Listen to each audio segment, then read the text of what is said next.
The grieving parents of children who have died accidentally from fentanyl exposure are fighting to have their deaths reclassified as poisonings. This would make dealers responsible and eligible for homicide charges. That's significant. Hillary Vaughn sat down with the families leading this effort. Hillary. Good morning, Brian, Ainsley, and Steve. Well, moms and dads in America whose children were poisoned by fentanyl-laced pills are battling grief, but now they're facing a new fight, trying to put the person who sold their child a deadly dose of drugs behind bars for murder. There's thousands of parents in our shoes across this nation that are just, screaming out. Parents want drug dealers to be held responsible if the drugs they sell kill. Our kids not being looked at as victims. Right now, only 23 states and D.C. have laws against drug-induced homicide. But even in states that do, it's hard to get police to investigate an overdose death as a crime. In Illinois, it took a retired Chicago police officer 5 months to convince police her daughter's overdose was foul play.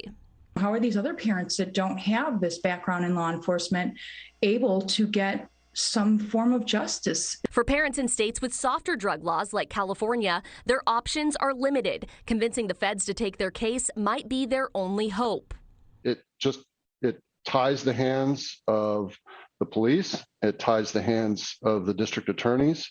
And so they're having to find other ways to go about prosecuting these cases. Jeff Davies' daughter, Adriana, died after taking Percocet she didn't know was laced with fentanyl. The drug dealer responsible, an illegal immigrant who was out on bail for another crime. And we've only now, in the last couple of months, made some progress in the case and had this person arrested. But it only happened at the federal level. Police are frustrated, too, that some drug dealers and traffickers they arrest are being released. We put not just hours in, thousands of hours of work into a case only to see within hours, less than 24 hours, people released to start over and do what they were doing before we caught them.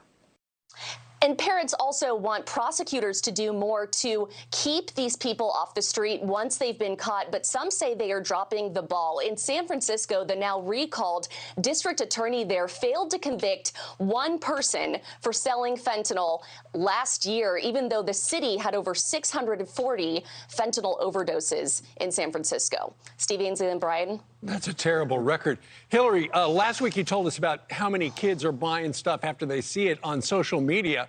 Why not hold the social media companies criminally responsible for advertising this stuff?